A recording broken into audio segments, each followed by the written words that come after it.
The clock on the wall read 12:30 a.m. Adam stood by the panoramic window of their 35th floor penthouse. Down below, the lights of Brickell Avenue bled into rivers of orange and white, reflecting off the dark water of Biscayne Bay. The city was alive, loud, and indifferent. But inside the apartment, the only sound was the low, steady hum of the climate control. He was not drinking. The glass of whiskey on the granite table was untouched. Booze would just dull his edge, and right now, he needed to be sharp. He was doing what he did best, analyzing the data. This was the third time in a week Olivia had been late. Her explanations kept getting shorter, her voice on the phone more distant. The meeting ran long. Dinner with investors. Tough negotiations. The words were right, but they sounded hollow, like canned responses from a corporate script. The click of the lock in the front door made him turn. Olivia stepped into the foyer, moving with a practiced grace. She set her Saint Laurent bag on the floor and slipped off her heels. She was wearing a dark, emerald green silk dress he'd never seen before. It fit her perfectly, but it looked like something you'd wear to a party, not a business meeting. She smelled of the Miami night air and a sharp, unfamiliar cologne. "You're still up," she said. It was not a question. It was an accusation. "Decided to wait up for you." Adam took a step toward her. He wanted to hold her, to feel some warmth, but her posture was closed off. She would not even meet his eyes, fixing her hair in the hall mirror instead. "You should not have." The meeting was draining. "Did it go well?" "We moving in the right direction." She finally turned, her gaze sweeping over him, cold and clinical. "I need a shower." She walked past him toward the bedroom. No kiss, not even a slight touch. Just two people sharing an expensive space. Adam stayed in the living room. He heard the bathroom door click shut, followed a minute later by the sound of running water. He walked to the table and traced a finger over the condensation on his glass. 6 years ago, he would have walked right into that bathroom, wrapped his arms around her in the shower, and the chill of the evening would have dissolved into laughter and intimacy. Now, there was a wall between them, smooth and impenetrable, like the glass of the skyscraper they lived in. He was hurting, but his pain was a quiet, internal process. He did not do scenes. He did data collection and analysis. But the conclusion the data was pointing to was too painful to accept. It was easier to assume an error in the source code. Adam sank into an armchair and picked up his tablet. Muscle memory took over, a quick check of the Asian markets before bed. The screen lit up with graphs and charts. He was scrolling through them on autopilot when a notification banner slid down from the top of the screen. The red logo of their bank, Chase Private Client. He opened the message, not expecting anything out of the ordinary. "Dear Adam Parker, this is a notification of a successful wire transfer from your joint account ending in." He scanned down to the next line, and the air left his lungs. Amount, $50,000. Recipient, Elysian Group, LLC. $50,000. He had not made that transfer. He'd never even heard of a company called Elysian Group. Adam's fingers froze over the screen. The sound of the shower suddenly seemed deafening. He read the line again, and then a third time. The numbers did not change. It was a fact. A hard, undeniable financial fact. The chill he felt from Olivia all night suddenly had a number attached to it. A price tag. This was not just emotional distance. This was an action. Something done behind his back. The crack in the facade of their perfect life, the one he'd been trying so hard to ignore, had just split wide open. He sat there in the total silence, staring at the screen, and for the first time in a long time, he did not feel pain. He felt a cold, crystalline calm. The analysis had begun. Adam woke up alone the next morning. Olivia's side of the bed was cold, the sheets pulled perfectly taut. A text had come in an hour earlier. "Early meeting. We'll be late. Do not wait up." No fluff, no affection. Just information. Like a market update. He spent the day at the office on autopilot. He ran meetings, took calls, analyzed investment portfolios, and no one on his team suspected a thing. On the surface, he was calm, focused, and efficient as always. But behind that facade, his brain was running a background process, crunching the numbers on a single $50,000 transaction. The moment the last employee left for the day, Adam locked the glass door to his office. He sank into his chair, and for a second, the view of the Miami skyline that usually calmed him felt alien and hostile. He swiveled one of his 3 monitors toward him and got to work. This was his world, the world of data, where everything had a cause and an effect. First, he ran Elysian Group LLC through a corporate database. The information populated instantly. The company was registered a year and a half ago. Line of business, restaurants and nightlife entertainment. The legal address matched that of a trendy club in the Wynwood district called Elysian. CEO and sole proprietor, Liam Campbell. The name meant nothing to Adam. He opened a new tab and Googled Elysian Club Miami. The search engine returned hundreds of hits, glossy reviews, glowing influencer posts, photos from packed parties. Adam clicked on the club's Instagram page. It was all slick, professional shots of beautiful people, expensive cocktails, and neon lights. He navigated to the tag photos section, the real, unfiltered moments captured by guests. He scrolled through the feed, his heart beating with the slow, heavy rhythm of a metronome. He found her about 30 or 40 pictures down. Olivia. She was laughing, her head thrown back, with a look in her eyes he had not seen in years. Pure, unguarded happiness. She was pressed up close to a man whose arm was wrapped around her waist. The guy was handsome in a sharp, predatory way that looked right at home under the club lights. Adam zoomed in. The caption read, "Best night with the best host at Liam Campbell at Elysian Miami." Adam copied the name and pasted it into a new search. Liam Campbell. The results cascaded down the screen.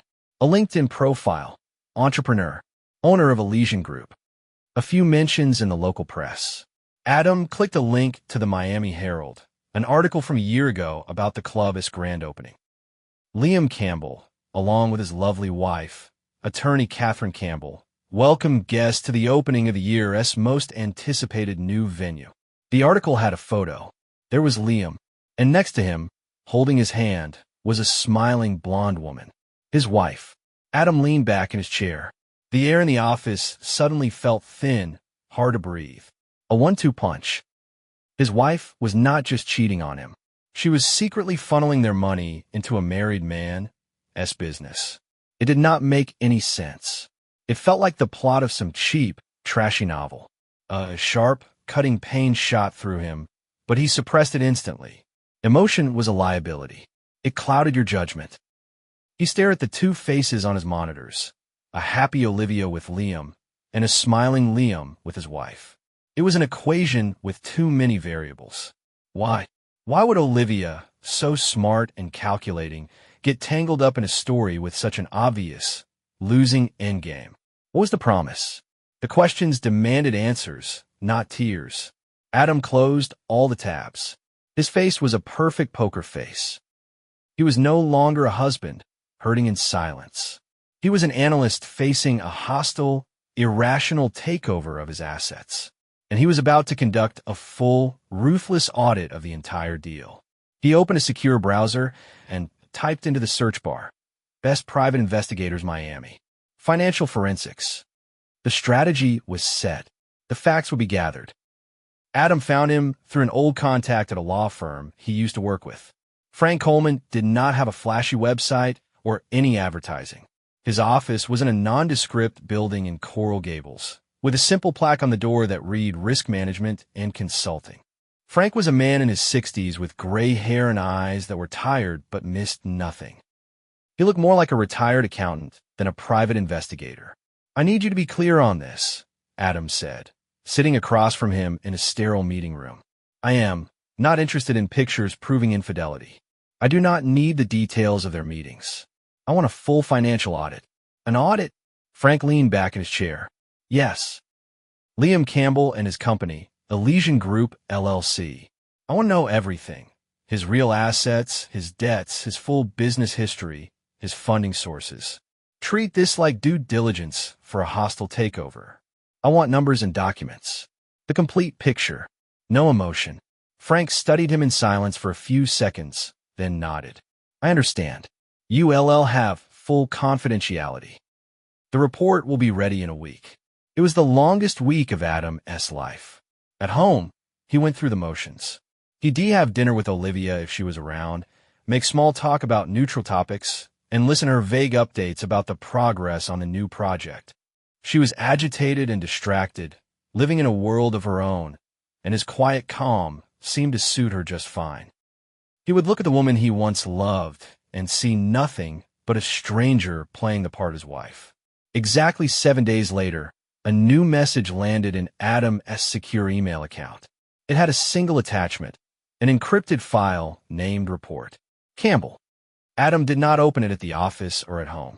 He rented a small private workspace by the hour in a co-working building downtown. White walls, a desk, a chair. Nothing else. He opened his laptop, entered the password, and began to read. The report was dry, professional, and brutal. Frank had broken down Liam's life into line items and dollar amounts. The first section covered the Elysian Club. On paper, it was a success. In reality, it was a money pit. The club had been losing money since day one, racking up massive debts with suppliers and the landlord. The $50,000 transfer from Adam's account had been just a drop in the bucket, used to cover the most urgent payments. The second section, titled Prior Business Activity, made Adam's blood run cold. Frank had dug up 2 of Liam's previous ventures. An art gallery in Palm Beach that went bankrupt 3 years ago. A boutique hotel in Naples that folded 5 years back. The pattern was identical. In each case, a private investor, a wealthy, married woman, had poured a fortune into the project. The report included their names and a brief summary. Both had lost not only their money, but their families, finding themselves at the center of a messy public scandal. The third section was the cruelest. It was titled Method of Operation. Frank had tracked down a former assistant of Liam's who agreed to talk anonymously. She confirmed the script. Liam would find a woman with money and cracks in her marriage. He'd de-shower her with attention, creating the illusion of a soulmate connection. The key to the con was the promise. My wife and I do not connect anymore. We've been strangers for years. As soon as this business is on its feet, I am leaving her, and we can be together. He was selling them a dream of a new life, and they were paying for it with their own cash. Olivia was not the first. She was not even the second. She was just the next name on the list. The cherry on top was in the final section. Frank had gotten his hands on proof of the club's second set of books, documenting all the off-the-books cash transactions. This was not just bad business management. This was a felony. Massive criminal tax fraud. Adam slowly closed the laptop. The silence of the white room was deafening. He stared at his own reflection in the dark screen. The pain was gone. So was the confusion and the anger. All of it had been burned away, leaving behind nothing but a cold, hard emptiness and absolute clarity. He finally understood. His wife was not the victim of a sophisticated deception. She was a willing accomplice, stealing from their family to buy herself a fantasy. Any last shred of feeling he had for her, any flicker of pity, it was all gone. He returned to his real office late that night. On his desk sat a photo in a silver frame. He and Olivia, 2 years ago, on vacation in Italy. They looked happy. He stared at it for a long time. Then, calmly, he picked up the frame, unfastened the clips on the back, and slid the glossy photo out. He folded it in half and, without a second glance, dropped it into the trash can. The decision was made. They both had to pay. Adam moved like a surgeon preparing for a complex operation. No rush, no emotion, just precision and sterility. The next day, he rented a nondescript sedan and drove deep into the city, to a neighborhood where tourists and finance guys rarely strayed. He parked near a small public library, pulled on a baseball cap, and went inside. The computer lab smelled of old paper and dust.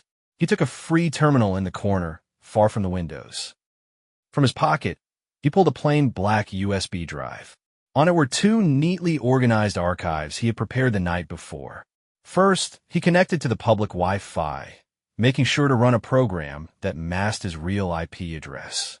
Then he created a burner email account with a random string of letters and numbers for a name. Everything was ready. The first email was addressed to the IRS whistleblower office. The subject line was formal: information regarding tax fraud, Elysian Group, LLC. The body of the email was short and dry, stripped of any personal tone. Attached are documents evidencing systematic tax evasion and the maintenance of fraudulent account books by Elysian Group, LLC and its owner, Liam Campbell. He attached the first archive, the one containing only the financial reports and hard evidence. He hit send. The second email was for Jessica Finch, a journalist at the Miami Herald known for her high-impact investigative pieces. Adam had chosen her specifically. She had a reputation for never letting go of a story. The subject line was catchier: the price of a dream in Wynwood. In the email, he laid out the core of Liam S. Kahn, concisely but convincingly, describing the repeating pattern of wealthy women, promises of divorce, and the financial ruin that always followed. He never mentioned his own name, presenting the information as coming from an anonymous party wishing to remain private. To this email, he attached the second archive, the one with the stories of past victims and the photos of Olivia and Liam. He hit send again. It was done. He methodically wiped his activity from the computer, cleared the browser history, and logged out. After leaving the library, he walked a few blocks and, making sure no one was watching, tossed the USB drive into a brimming trash can on the corner. The seeds had been planted. All he had to do was wait. When he got back to the penthouse, the apartment was filled with light. Soft music drifted from the bedroom. He found Olivia at her vanity mirror, putting the finishing touches on her makeup. A new dress was laid out on the bed. This one a stunning, fiery red, bold and defiant. She was glowing. Her eyes had a feverish, anticipatory gleam he had not seen in a very long time. She noticed his reflection in the mirror and smiled. It was a brilliant smile, but it was not for him. It was for the future she had painted for herself. Adam, you re-home early. Decided to work from here, he answered calmly. She stood up, her movements electric with energy. You would not believe the day IV had. You know that project IV been working on? Well, today was the day. We closed a big deal. Congratulations. Thank you. She glanced at him for a moment, and he saw a flicker of condescension in her eyes. We re-celebrating tonight. This changes everything. For me and Liam. She said it, and Adam knew. In her mind, she had already moved out. She was already trying on a new last name. The fantasy had become so powerful, it was now her reality. Adam looked at this radiant, happy woman who was about to go celebrate the start of her new life, all of it funded with his money. And he felt nothing but the cold detachment of a pathologist examining a specimen. He knew exactly how this night was going to end. Well, he said, his voice perfectly even. Have a good evening, Olivia. She nodded, her mind already miles away, in a red dress, in the neon lights of the club, next to her man. She grabbed her purse and, with a quick "do not wait up," breezed out of the apartment. The door clicked shut, leaving Adam alone in a deafening silence. He walked to the panoramic window and looked out at the city. The illusion was about to be shattered. And he had made sure it would happen in the loudest, most public way imaginable. The Elysian Club was electric. A deep, pulsing beat vibrated through the cocktail glasses while blue and violet neon lights flashed across expensive watches, designer dresses, and self-satisfied smiles. At the very center of this curated chaos, in the best VIP booth in the house, Olivia felt like a queen. She was pressed close to Liam on a white leather sofa, a glass of Dom Perignon in her hand. "To us," Liam said, his voice smooth and confident as he raised his glass. "To the beginning. The deal is done. Nothing can stop us now." Olivia smiled and took a sip of the ice-cold champagne. She watched him, his perfect profile, the easy way he commanded the space as the master of this universe. She had won. She made the right bet. Her entire past life with Adam, so bland, so predictable, so boring, already felt like a distant dream. This was real life. Then mid-beat, the music cut. The silence that fell over the club was deafening, unnatural. Dozens of heads swiveled toward the DJ booth.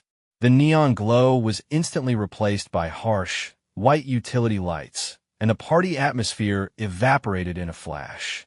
The front doors flew open, and a team of people in dark, official jackets moved in with swift, coordinated steps. Clear white letters were emblazoned on their backs and chests. IRS, Criminal Investigation. A few others with FBI markings took up positions at the exits. A panicked whisper rippled through the room. Someone pulled out a phone to record, but a calm, authoritative voice boomed over the speakers. "Everyone, stay exactly where you are." And in that same moment, the second wave hit. As if on cue, a hum spread through the club as dozens of phones began vibrating at once with breaking news alerts. It was the sound of a digital wildfire. Instinctively, people reached for their screens. A man at the next table swore and showed his phone to his friend. Olivia caught a glimpse of the headline on the screen. It was the Miami Herald. Elysian nightclub owner Liam Campbell at center of major fraud investigation. Wife and mistress implicated in scheme. For Olivia, time slowed to a crawl. She saw the headline, but her brain refused to process it. Below the words were 3 photos. A professional headshot of Liam, a society picture of him with a smiling blonde woman, his wife, Catherine Campbell, and a recent paparazzi shot of him leaving a restaurant with her. Olivia, her name, his wife's name, all in the same sentence. She slowly dragged her eyes from the stranger's phone to Liam's face. All his confidence, all his polish had vanished. What was left was raw, primal fear. He was not looking at her. He was looking at the agents, who were now walking directly toward their table. In that single instant, the entire picture snapped into place with brutal clarity. The money, the lies, the promises, his wife, who he was just about to leave. Her husband, who she had so easily betrayed and stolen from. It was all just one ugly con, and she had been the lead sucker. Liam Campbell, an agent said, stopping at their table. "You under arrest." Liam did not resist as the cuffs clicked around his wrists. He was led away through the frozen crowd. And Olivia was left sitting alone in her stunning red dress in the middle of the brightly lit room. Dozens of phones were now pointed directly at her. She was not just a guest anymore. She was part of the scandal, the main exhibit of the evening. The public humiliation was absolute. At that exact moment, miles away, Adam stood at the panoramic window in the silence of his penthouse. He looked out at the city lights, which no longer seemed hostile. They were just lights. He picked up his phone, opened his email, and selected a contact, David Lawson, ESQ. He typed a single word, "Begin," and hit send. The fallout from that night at Elysian was swift and total. Liam Campbell, faced with the irrefutable evidence provided by an anonymous source, never went to trial. He took a plea deal, admitting guilt on several counts of fraud and tax evasion, and was sentenced to 7 years in a minimum security federal prison. The club was seized and auctioned off to cover his debts. His wife filed for divorce the day after his arrest, permanently erasing him from her life. While Liam's fate was sealed in a courtroom, Olivia served her sentence in the prison of public opinion. She became the star of a toxic media storm, the poster child for the scammed and scorned socialite. The divorce from Adam was swift and humiliating. The evidence of her infidelity and her misappropriation of marital funds stripped her of any claim to their assets. She had to hire an expensive lawyer to prove she was more of a victim than an accomplice, paying the legal fees by selling off her jewelry and designer wardrobe. The penthouse, the stocks, the savings, Adam kept it all. Cast out from the world she knew, she moved into a small rental apartment in Fort Lauderdale, where no one would recognize her. And far from the wreckage, in the quiet of his penthouse, Adam Parker simply went on with his life. No one ever discovered the role he played. To the world, he was the wrong party, the husband who had been betrayed.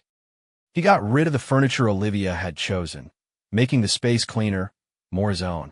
His life returned to its steady rhythm. Work, market analysis, morning runs along the waterfront.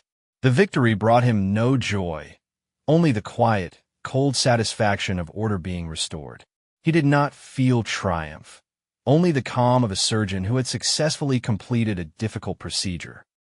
Sometimes, looking out at the night city, he would remember her laugh from years ago, from a time when things had felt real, but the memory no longer hurt.